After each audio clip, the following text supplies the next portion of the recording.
جب بات کرتے ہیں ملک کے سیاسی حالات کی تو آپ دیکھ سکتے ہیں کہ اس وقت ملک میں سیاسی انتشار پھیل رہا ہے. یہ کب اور کیسے اینڈ ہو سکتا ہے؟ اس کا خاتمہ کیسے ہو سکتا ہے؟ دیکھیں جی، سیاسی انتشار جو ہے نا، یہ اس کی بنیادی وجہ ہے. سیاسی اختلافات تو رہے ہیں ہماری سیاست میں. آپ پچھلے 40 سال کی سیاست کو اٹھا کے دیکھ لیں، مختلف جماعتوں میں سیاسی اختلافات رہے ہیں، لیکن وہ سیاسی اختلافات جو تھے نا، سیاست کی حد تک رہتے تھے. وہ کبھی ملک کو اور ریاست کو نقصان پہنچانے کے حوالے سے کسی کی کوئی ایسا کبھی کوئی نہ کوئی ایکٹیویٹی رہی، نہ کبھی کسی نے کوئی ایسا کام کیا. لیکن یہ اس پاکستان کی سیاست میں جب سے پی ٹی آئی کی جماعت کا ایک ایڈیشن ہوا اور پی ٹی آئی نے جس قسم کی سیاست کو فروغ دینا شروع کر دیا، یعنی کہ بدتمیزی والا کلچر انہوں نے پروموٹ کیا، لوگوں کی عزتیں اچھالنے والا کلچر انہوں نے پروموٹ کیا. پھر انتشار کا لفظ ایکچولی تحریک انصاف کے ساتھ جڑتا ہے کہ تحریک انصاف نے پاکستان میں ایک نیا سسٹم لے کے آئے. انہوں نے ہر جگہ آگ لگا دو، جلاؤ گھراؤ کر دو، بدتمیزی کرو، ملک کو آگے مت چلنے دو. تو یہ بھی میں سمجھتا ہوں کہ یہ بھی پی ٹی آئی تو کوئی جماعت نہیں ہے، وہ تو ایک شخص ہے جس کی اپنی انا، اپنی خواہشات اور جو اپنی اس کی لالچ ہے، میں سمجھتا ہوں اس کی بھینٹ وہ اپنی جماعت کو بھی چڑھاتا ہے اور ملک کو چڑھانے کی بھی کوشش کرتا ہے. تو بنیادی وجہ جو ہے نا، وہ ایک جماعت کا ایک کلچر ہے جس نے پورے سسٹم کو پلوٹ کرنے کی کوشش کی ہے. تو میں سمجھتا ہوں کہ کیونکہ یہ ان کو پروان چڑھایا گیا ایک وقت، اور یہ اب سسٹم میں آ گئے. آنے کے بعد انہوں نے جو حالات سیاست کا کیے ہیں، اب میں سمجھتا ہوں کہ عوام کو بھی اس چیز کی کا ادراک ہو رہا ہے، مقتدر حلقوں کو بھی اس چیز کا ادراک ہوا کہ یہ پاکستان کے دوست نہیں ہیں، یہ کسی ایجنڈے پہ یہاں پہ آئے ہیں. اور عمران نیازی صاحب کی جو ایک تاریخ ہے، وہ ٹھیک ہے کرکٹر تو رہے، لیکن انہوں نے ساری زندگی جس طرح گزاری ہے وہ سب کے سامنے ہے. انہوں نے کب اس ملک کے لیے کون سی قربانی انہوں نے دی آج تک؟ وہ اس ملک سے ہمیشہ لیتے رہے ہیں، ملک کے لوگوں سے ہمیشہ لیتے رہے ہیں. جن چیزوں کا وہ فائدہ اٹھاتے رہے ہیں کہ جی ہم نے شوکت خانم بنایا، تو شوکت خانم بھی اس ملک کے لوگوں کے پیسوں سے انہوں نے بنایا، اپنے آپ کو بھی ملک کے لوگوں کے پیسوں سے انہوں نے بنایا. تو انہوں نے اس ملک کو دیا کیا ہے؟ اگر ورلڈ کپ 92 کی بات کرتے ہیں، ورلڈ کپ 92 ایک پوری ٹیم تھی وہاں پہ، یہ ایک ون آف دا پلیئرس ہے بیسیکلی.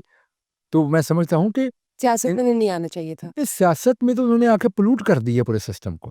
ٹھیک. انہوں نے مطلب یہ بنیادی طور پہ پی ٹی آئی ہی وجہ ہے صرف تمام انہیں کو ہی آپ پرابلمس. بلیم کریں گے. ایبسولوٹلی. ٹھیک. موونگ آن، جب بات کرتے ہیں لوکل گورنمنٹ کی، تو سر کسی بھی ڈیموکریٹک سوسائٹی میں لوکل گورنمنٹ جو ہوتی ہے وہ ایز اے بیک بون کام کرتی ہے اور اس کی حیثیت رکھتی ہے.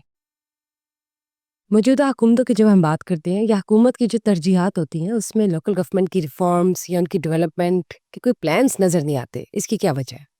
دیکھیے، میں سمجھتا ہوں کہ اس کو بھی اگر آپ تاریخی پس منظر میں دیکھیں تو میں تو پاکستان مسلم لیگ نون کی اگر بات کروں تو پاکستان مسلم لیگ نون واحد جماعت ہے جس نے ہر دور میں جب ہمیں اقتدار ملا، ہم نے لوکل گورنمنٹ کے الیکشنز کروائے، لوکل گورنمنٹ کا نظام لے کے، اور ایک اچھا نظام لے کے آئے. ہمارے جس سسٹم میں جو فٹ بیٹھتا تھا نظام، اس نظام کو لے کے آئے. اس کی مثال اس طرح ہے کہ 90 میں جب پہلی دفعہ میاں نواز شریف صاحب پرائم منسٹر بنتے ہیں، پنجاب میں بھی ہماری گورنمنٹ ہوتی ہے، تو ہم نے اس وقت پنجاب میں لوکل گورنمنٹ کے الیکشن میاں صاحب نے کروائے. 96 میں جب میاں صاحب دوسری دفعہ پرائم منسٹر بنتے ہیں اس ملک کے، تو میاں صاحب نے دوسری دفعہ پھر اسی ٹینیور کے اندر لوکل گورنمنٹ کے الیکشنز کروائے. پھر 2013 میں جب نواز شریف صاحب تیسری دفعہ پرائم منسٹر بنتے ہیں، تو اس ٹینیور میں بھی نواز شریف صاحب نے الیکشن کروائے ہماری جماعت نے، اور ایک نظام لے کے آئے. اور کون سی وہ جماعتیں ہیں، کون سی ایسی طاقتیں ہیں، ان کو دیکھیں نا، جو سیاسی طاقتیں ایسی کون سی ہیں جنہوں نے چلتے نظاموں کو گھر بھیج دیا، چلتے سسٹم کو رول بیک کر دیا. وہ کیا تھا، 18 میں جب پی ٹی آئی کی گورنمنٹ آئی تو ایک سسٹم موجود تھا، الیکٹڈ لوگ موجود تھے، ان کو گھر بھیج دیا. تو یہ ہماری ایک سیاسی تاریخ ہے. اور دوسری طرف لوگوں کی جو دوسری جماعتیں، ان کی سیاسی تاریخ آپ اٹھا کے دیکھ لیں. ابھی اس دفعہ بھی جب ہم آئے ہیں تو چیف منسٹر پنجاب نے آتے سب سے پہلے جو ٹاسک مجھے دیا، وہ انہوں نے ایک اچھا لوکل گورنمنٹ کا سسٹم لانے کے حوالے سے ٹاسکنگ کی، جس کے اوپر الحمدللہ ہم نے کام کر لیا ہوا ہے. اس کے علاوہ جو میونسپل سروسز ہیں، بیسیکلی لوکل گورنمنٹ کا جو بنیادی مقصد ہے، لوگوں کو میونسپل سروسز جو بالکل گراؤنڈ لیول کے چھوٹی ڈیولپمنٹ ہے، اس پہ چھوٹے کام کام، چل رہا اس ہے پہ آپ کو کام. لگتا ہے؟ جی ہاں، اب میونسپل سروسز میں سب سے ایک اہم چیز ہے وہ یہ ہے کہ سالڈ ویسٹ مینجمنٹ کا سسٹم ہوتا ہے. آپ دنیا میں کہیں بھی جاتے ہیں، کسی ملک میں جاتے ہیں، تو سب سے پہلے آپ کو کیا چیز اپیل کرتی ہے؟ وہاں پہ آپ دیکھتے ہیں جی صفائی بڑی ہے، ہاں صاف ستھرا ہے. تو یہ جو آپ نے صاف ستھرا کی بات کی، جو پروجیکٹ آپ لوگ کا ستھرا پنجاب، جی اس کے حوالے سے بھی جو فیچرز ہیں وہ بتائیے گا، اور یہ کیا ٹائم لمٹ کیا ہے، مطلب آپ لوگ نے کیا رکھا ہے مائنڈ میں کہ کب تک یہ جو ہے آپ لوگ اپنا گول جو آبجیکٹیو ہے وہ اچیو کر لیں گے، اور اس سے فائدہ کیا ہوگا عام آدمی کو؟ دیکھیں جی، بات یہ ہے کہ ستھرا پنجاب جو پروگرام ہے، میں اس پہ آنے سے پہلے سب سے پہلے آپ کو بتاتا جاؤں کہ ایکچولی اس پروگرام سے پہلے ہماری گراؤنڈ ریئلٹی کیا تھی، ہم کہاں کھڑے تھے اور اس کے بعد ہم نے کہاں جانا ہے.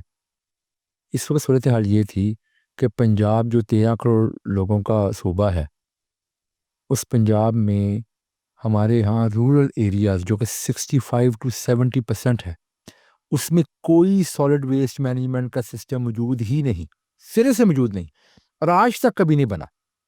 جو ہمارے اربن ایریاز ہیں، اربن ایریاز میں جو ہماری میونسپیلٹیز ہیں، جو انہیں بلدیہ ہم کہتے ہیں، وہاں کا ٹوٹا پھوٹا نظام موجود ہوتا تھا جو چلتا تھا. اور ایک جو ہمارے بگ سٹیز ہیں وہاں پہ ویسٹ مینجمنٹ کمپنیز موجود تھیں، اور اس کی بنیاد بھی شہباز شریف صاحب نے رکھی. اور آپ کو پتہ ہے کہ لاہور کو ویسٹ مینجمنٹ کمپنی کے آنے سے پہلے اور بعد میں آپ دیکھیں تو لاہور میں جب LWMC بنی تو اس سے پہلے کیا حالات تھے، اس کے بعد کیا حالات ہوئے. تو ایک تو وہ سٹیپ ہماری ہی گورنمنٹ نے لیا. اب وزیر اعلیٰ پنجاب نے اس چیز کا عہد کیا، اور یہ بہت ایک میں سمجھتا ہوں کہ ایک فلیگ شپ پروجیکٹ ہے، تاریخی کام ہے کہ پورے پنجاب کو رورل ایریاز اور اربن ایریاز ان تمام کے لیے وہ ایک یکساں سسٹم لے کے آ رہی ہیں سالڈ ویسٹ مینجمنٹ کا. اس میں ڈور ٹو ڈور کلیکشن سے لے کے اس کوڑے کو ڈمپنگ سائٹ تک، جو ہر تحصیل کی سطح کے اوپر ڈمپنگ سائٹ ایک بنے گی، منیمم ایک، اس سے زیادہ بھی بنی ہوگی. ان ڈمپنگ سائٹس تک جو ہے نا اس کوڑے کو جا کے وہاں پہ تلف کرنے کی جو ہے نا پورا ایک نظام، اس کو کلیکشن کے بعد اس کی ٹرانسپورٹیشن، یعنی کہ یہ زیرو ویسٹ کرنا اور زیرو ویسٹ کو مینٹین کرنا. تو یہ ایک نظام پورے پنجاب میں، یہ تاریخی قدم. امپلیمنٹ کب تک ہوگا، کیا دیکھیں ٹارگیٹ اس میں یہ ہے کہ انہوں نے یہ جو نظام ہے اس کے حوالے سے CM پنجاب کا ویژن تھا کہ اس کو ہم آؤٹ سورس کریں، اس کو ہم پرائیویٹ سیکٹر کے حوالے کریں. دنیا اس طرح چلتی ہے جی، دنیا میں یہ کام اس طرح چل رہا ہے. تو ہم نے اس کی آؤٹ سورسنگ تقریباً 80% الحمدللہ مکمل ہو چکی ہوئی ہے. 3 دسمبر کو CM پنجاب اس کو انوگریٹ کرنے جا رہی ہیں. اور یقیناً یہ ایک نیا سسٹم ہے، اس سسٹم کو اپنے پاؤں پہ کھڑے ہونے کو 2 مہینے لگ جائیں گے، لیکن آپ دیکھیں کہ صرف 8 ماہ کی قلیل مدت میں پنجاب کی 150 تحصیلیں ہیں، 150 تحصیلوں کو آؤٹ سورس کر دینا، اور اس کو آؤٹ سورس کر کے پھر ایک، جب ہم نے آؤٹ سورسنگ کا پروسیس شروع کیا تو لوگوں نے باتیں کی کہ شاید کو باہر والی کمپنی کے لیے یہ سٹیج سیٹ کیا جا رہا ہے. ایسی بات نہیں تھی. CM پنجاب نے لوکل انڈسٹری کو اس میں پروموٹ کیا، لوکل انڈسٹری اس میں آئی ہے. اور آپ کو معلوم ہونا چاہیے کہ اس منصوبے سے فائدہ 1 لاکھ سے زیادہ لوگوں کو روزگار ملنے جا رہا ہے. تقریباً کوئی 20-25-30 ہزار کے قریب نئی مشینری ایڈ ہوگی، جو وہ مشینری بھی لوکل میڈ ہوگی. مشینری کا مطلب ہے کہ جو ہمارے جیسے ٹرالی ٹریکٹرز ہوتے ہیں، یہ لوڈر رکشاز ہوتے ہیں، اس طرح یہ ڈمپرز ہوتے ہیں، یہ ساری لوکل میڈ مشینری موجود ہوگی اس میں.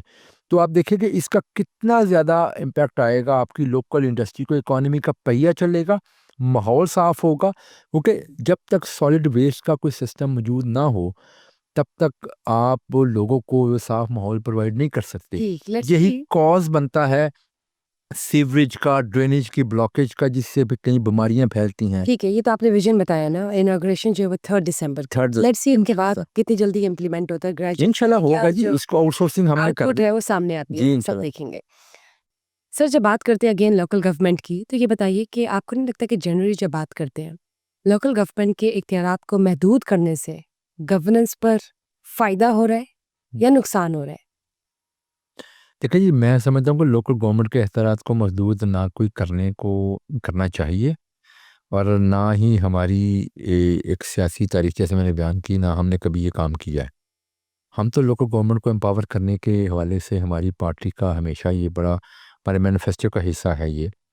اور یہ لوکل گورنمنٹس کی پرابلم یہ رہی ہے کہ اس میں کنسسٹنسی نہیں رہی. سب سے بڑا ایشو یہ رہا ہے کہ کنسسٹنسی نہیں، کوئی نظام، ایک گورنمنٹ آئی، اس نے ایک نظام لائے، الیکشنز ہوئے، لوگ الیکٹ ہو کے آگے، اگلی گورنمنٹ اس کو چلنے نہ دیا، پھر اگلی گورنمنٹ آتی ہے، پھر وہ نظام لاتی ہے، ایک محنت کر کے کام کر کے لاتی ہے، تو پھر اس کے بعد چلے وہ ہو آپ جاتا ہے۔ اس گورنمنٹ ہم میں کس طرح سے چینج لا رہے ہیں یہ بتائیے۔ تو ہم تو بیسیکلی اس سلسلے میں ایک تو نظام لے کے آ رہے ہیں، ہم یہ نظام ان سے بہت جلد آ جائے گا، اس کے الیکشنز بھی کروائیں گے، اس نظام کو آگے لے کے چلیں گے۔ ایکچولی اس میں کیونکہ یہ ایک آئینی طور پہ پروٹیکٹڈ ہے یہ سسٹم، لیکن آئین میں اس کی حوالے سے میں سمجھتا ہوں کہ ایک امینڈمنٹ ہونی چاہیے، تاکہ آئین جو ہے نا پابند کرے کہ جس طرح ہر 5 سال کے بعد قومی اسمبلی کے اور صوبائی اسمبلی کے الیکشنز ہوتے ہیں، اسی طریقے سے ایک ٹینیور ہو جس میں تمام صوبے پابند ہوں کہ وہ ہر اس ایک ٹینیور کے بعد جو ہے نا اگلے لوکل گورنمنٹس کے الیکشن کرا دیں۔